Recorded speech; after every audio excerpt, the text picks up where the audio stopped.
Bismillah wa salatu wa salamu ala rasulillahi wa ba'd. Aujourd'hui, nous avons rendez-vous avec un rabbin qui va corriger non seulement le Nouveau Testament et en plus profiter, bastonner le faux pasteur branhamiste Thierry le Ruséphone de ses prétendus chiffons de vidéos dans lesquels il prétendait refuter le docteur des pasteurs, son docteur Abdul Majid.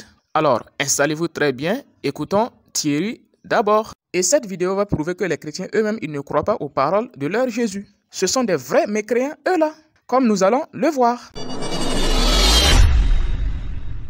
Coq, il faut chanter.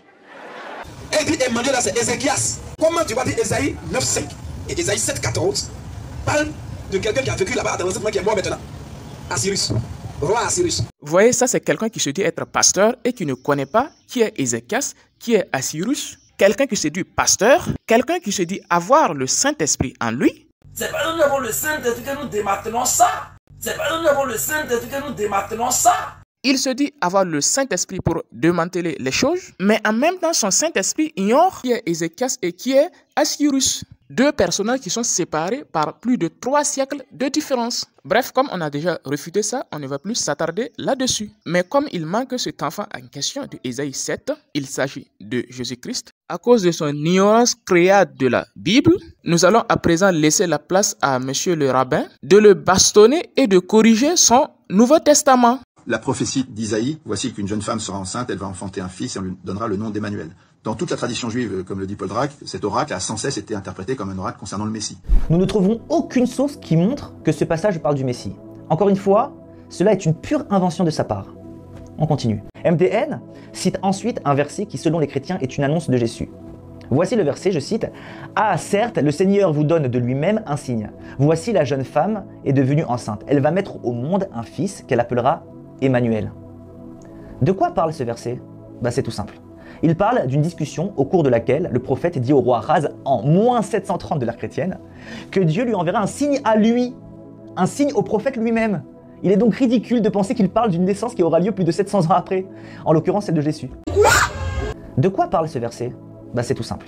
Il parle d'une discussion au cours de laquelle le prophète dit au roi Raz en moins 730 de l'ère chrétienne que Dieu lui enverra un signe à lui, un signe au prophète lui-même. Il est donc ridicule de penser qu'il parle d'une naissance qui aura lieu plus de 700 ans après, en l'occurrence celle de Jésus. Surtout que la prophétie s'est bel et bien réalisée lorsque la Syrie et le royaume de Samarie furent écrasés sous les coups de Sargon en moins 722. Comprendre ce passage différemment, c'est de la pure fantaisie. Pourtant, il est écrit dans les évangiles de Matthieu chapitre 1 verset 18 à 23, je cite, « Marie se trouva enceinte par la vertu du Saint-Esprit. Tout cela arriva afin que s'accomplisse ce que le Seigneur avait annoncé par le prophète. Voici la Vierge sera enceinte, elle enfantera un fils et lui donnera comme nom Emmanuel. » Nous avons ici un exemple frappant de l'incompréhension de l'évangile de l'Ancien Testament afin à tout prix de justifier le Nouveau.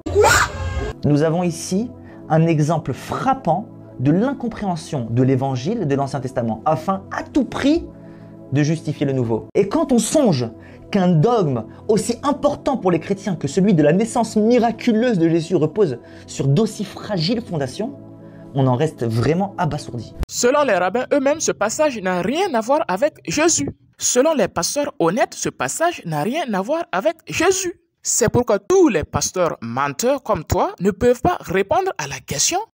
La prophétie d'Ésaïe 7,14 dit c'était la jeune femme deviendra enceinte, elle enfantera un fils et lui donnera le nom d'Emmanuel. Avant que l'enfant, Emmanuel, ne sache distinguer entre les biens et les mal, le pays de 2 rois, dont il craint, sera abandonné. Quel 2 rois? Il y avait 2 rois à l'époque de Jésus, donc on craignait. Question. Quel 2 rois?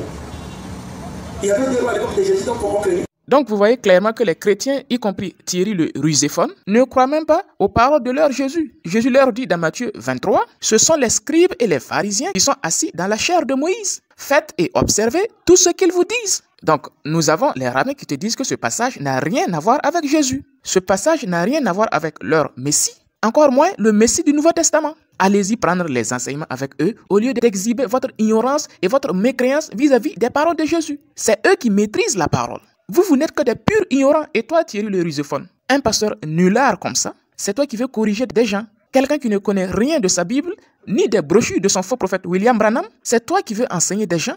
Quelqu'un qui ne connaît pas l'identité d'Ézéchias, l'identité d'Assyrus, ignorant au point de confondre ces deux personnages complètement différents. de temps différents, de régions différentes. Bon, mais comme les gens ils ne savent pas la valeur de leur âme, c'est pourquoi ils mettent leur confiance en toi, un menteur ignorant, un pur marmailleur. Répands-toi avant qu'il ne te soit trop tard. Mais oui, c'est clair.